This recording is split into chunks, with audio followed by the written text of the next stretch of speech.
सभी को नमो बुद्धाय। मैं राजेश बौद्ध आपके बीच में तथागत गौतम बुद्ध द्वारा बताए गए सिद्धांतों को, शिक्षाओं को, उनके दर्शन को लेकर आ रहा हूँ। आज से पहले मैंने 4 आर्य सत्य और अष्टांगिक मार्ग बताए हैं। आज मैं तथागत बुद्ध द्वारा खोजे गए अन्य बहुत महत्वपूर्ण सिद्धांतों को, नियमों को बताने जा रहा हूँ।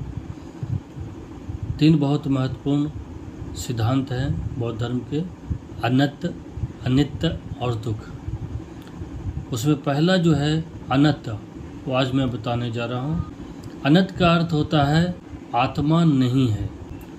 भगवान बुद्ध ने बताया कि हमारे शरीर में अगर हम अवलोकन करें सिर से लेकर पैर तक, तो कहीं भी आत्मा नहीं है, कहीं भी मैं नहीं है। दूसरे धर्मों में, दूसरे दर्शनों में बताया जाता है कि यह कोई निश्चित अमर अजर आत्मा होती है जो बार बार जन्म लेती है।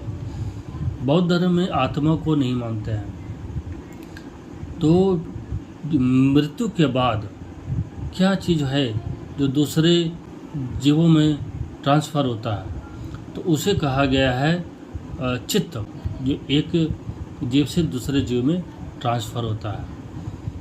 अब एक उदाहरण लेते हैं। आम के पेड़ से उसका एक फल को अगर हम ले लें और उस फल को ज़मीन में हम लोग, उसके बीज को हम लोग ज़मीन में रोपते हैं, कुछ समय के बाद वह नया पौधा निकलता है, नया पेड़ निकलता है और वह भी फल देने लगता है। तो क्या हम यह कह सकते हैं कि पहले पेड़ की आत्मा दूसरे पेड़ में चली गई? ऐसा नहीं होता है। पहला पेड़ भी जीवित है और दूसरा पेड़ भी जन्म लिया। तो इसका मतलब है कि क्या एक पेड़ से दूसरे पेड़ में गया तो उसे ही चित्त कहा जाता है, तो कॉन्शियसनेस कहते हैं। यह इसी का ट्रांसफ़र होता है। बौद्ध धर्म इसी तरह से अनात्मा को मानता है। आत्मा नाम की कोई चीज़ नहीं है। जब हम आत्मा मानेंगे, मैं मानेंगे, तो वह हमेशा हमारा अटैचमेंट रहेगा और हमेशा हम बहुत सारे विकारों से ग्रसित रहेंगे।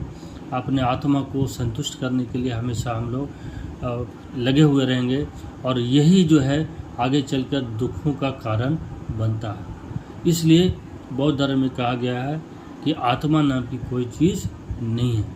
इसी को अनंत कहा जाता है।